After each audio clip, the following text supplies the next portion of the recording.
those that make an impression, are celebrated and enshrined by their game. And then there are those that make an impression, are celebrated, but not enshrined. As time fades, their memory and glory slip into the ether. Welcome to The Forgotten Ones. Mr. McCovey Cove, the Barry Bonds story. Barry Bonds, born July 24th, 1964, to Patricia and Bobby Bonds of California. Barry's dad, Bobby, was an accomplished baseball player, playing a better part of 13 seasons in the majors. Bobby bounced around the league a lot, even sparking lyrics to a 1981 song, Bobby Can Play for Everyone. When Bobby retired, he ranked 12th all-time in stolen bases. Bobby was one of three brothers, his younger brother toiling in the minors for several years, unable to make the jump to the show. Barry literally grew up in this game and got used to the grueling schedule of baseball from an early age. He was built for this game. In 1986, Barry broke in with the Pirates. The Pirates were a last-place team, finishing 43 games back of the Cardinals in the '85 campaign. Barry had a productive first year with 16 home runs and 48 RBI and 36 stolen bases. The Bonds stolen base gene was apparent in Bobby's son. However, the '86 team finished 44 games back of the Mets. In '87, the addition of Bobby Bonilla, the Pirates started to dig themselves out of the cavern and only finished 15 games back in an NL East that was very competitive that year. Barry's home run and RBI numbers increased and his stolen bases were steady. In '88, the team finished in second in the NL East, 15 games behind the powerhouse Mets. Bobby Bonilla was putting on a show, racking up 100 RBI to go along with 24 home runs. In '88, Barry's strikeout numbers were coming down and his walks were going up. For a 23-year-old with aspirations of being the best, he was certainly on the right track. In 1990, the Pirates won the pennant. This was large in part due to the breakout season of the now 25-year-old Bonds. He blasted 33 home runs with 114 RBI and 52 stolen bases. Bobby Bonilla was moved to left field to make room for Jeff King at third that year, and Bobby and Barry formed one of the most formidable outfields in the majors. But that run came to an end in 1993 when Barry landed a lucrative free agent contract with the San Francisco Giants. Barry was now wearing the same jersey as his godfather, Willie Mays. Barry was going to even switch his number to that of Mays. However, with public outcry and media scrutiny, it stopped the Giants from unretiring Mays' number. And Mays did give consent to have Barry wear it. Instead, Barry chose to honor his father, donning the now infamous 25. In Barry's first 4 years with the Giants, he hit 197 home runs, and on August 23, 1998, he smashed the 400th of his career. But there was more. He also became a part of the exclusive 400-400 club, of which there is only one member at this time. 1999 was an injury-riddled year, saw his numbers decline, but accolades were rolling in as he was named the best player of the 90s in a Sporting News list that had him ranked 34th in the 100 greatest baseball players. The list was then redone in 2005 and had Barry 6th, behind Ty Cobb. 2001 was a year to remember. Barry was on a mission. By the All-Star break, he was sitting at 39 home runs, including his 500th career milestone. He also had 188 walks and a .515 OBP. An OBP that high was not seen since the time of Mantle and Williams. He ended that year with 73 home runs, and this is just a few years after the epic home run chase with Sosa and McGuire. But now that record was broken. For the next 5 years, the numbers would continue. The walks, the lack of strikeouts, the slugging, the home runs. Barry was in an unconscious state at the plate, becoming the most feared hitter in the game. But all of that was leading up to one thing. And on a sunny day in Oakland on May 20th, 2006, it happened. Barry hammered a home run that tied him with none other than Babe Ruth, 714. 8 days later, 715. He was now alone in second place all time, only behind one man, the myth, the legend, hammering Hank Aaron. He was now 18 home runs shy of the 733 mark for the league record, which was previously to this day an almost unattainable record. On September 22nd, 2006, Barry did just that. He tied Hank in Milwaukee, which is fitting. He then followed up the next day with a solo shot that just leaked out over the right field fence. This marked Barry's final home run of the season. Now, Barry was in distance to catch the career mark of 756, again held by Hank. Barry needed only to amass another 23 home runs to do so. But you could tell that Barry was tired. Small, aggravating injuries, and not really seeing the pitches that he wanted to. By this time in his career, it was almost safer to not pitch to Barry than to actually pitch to him. The time was coming where the bell would toll on his career. But could he get there? Could he get to that 756 mark?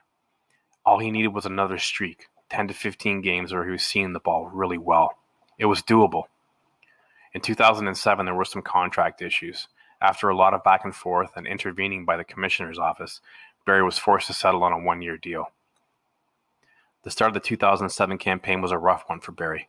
He went a good distance between home runs. April 4th, he hit number 735. There was some silence in the bat for a bit, but then again on April 13th, he hit 2, followed up by a string of games that left him at 740, including a blast at McCovey Cove on April 18th. May and June, he added a few more.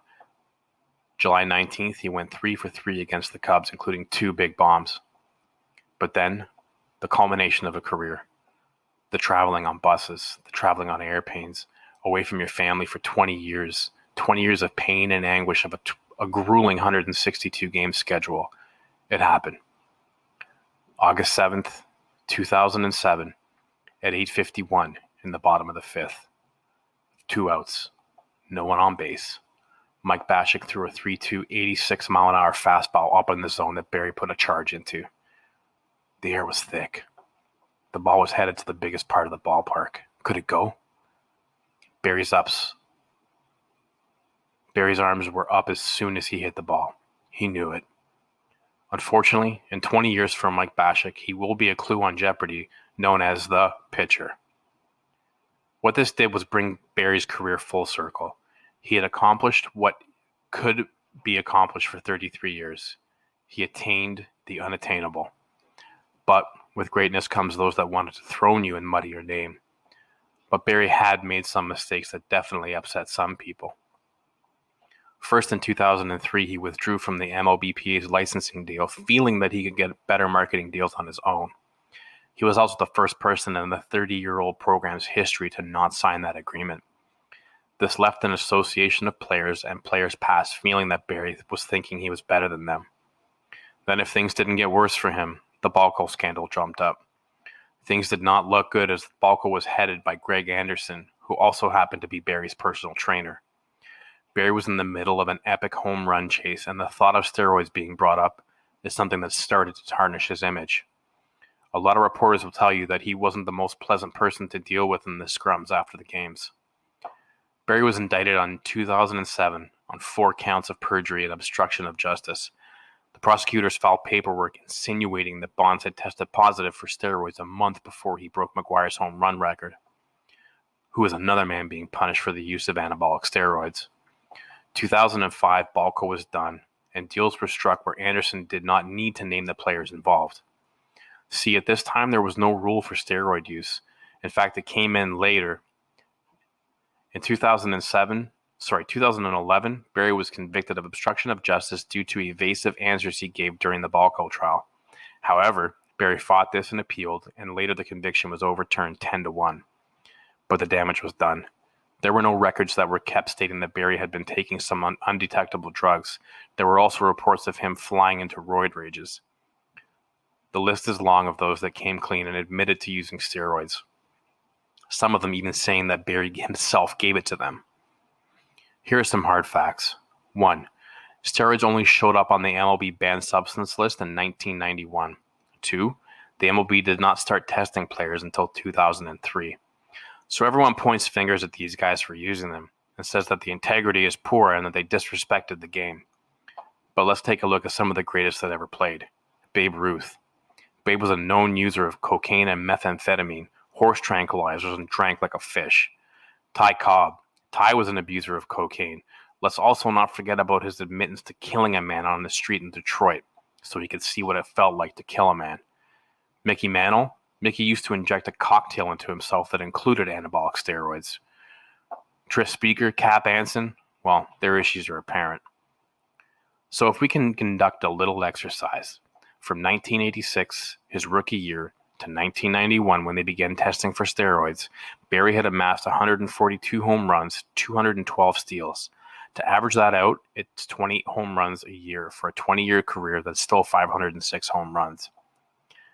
Barry's been doing a lot of work to clean up his image, and he's been providing a lot of guidance to the young and up-and-coming ball players, and I think it's been helping the game a lot. Regardless of the accusations and the question of his character, which, to be honest, if he never took them and reporters bombarded him with the questions about steroids, I would be a little short and disrespectful with them as well.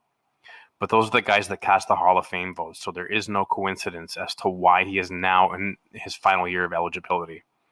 Simply put, the man holds the record for most career home runs, the home run season record, and the only member of the 400-400 club, and the only member of the 500-500 club remains on the outside looking in at Cooperstown.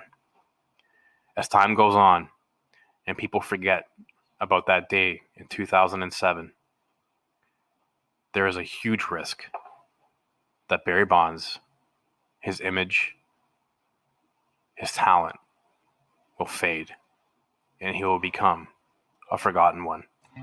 Thank you for joining us from Apple, Spotify, or the podcast platform of your choice. We look forward to meeting you again next week where we discuss another forgotten one. Thanks very much. Stay safe, support local, and see you real soon.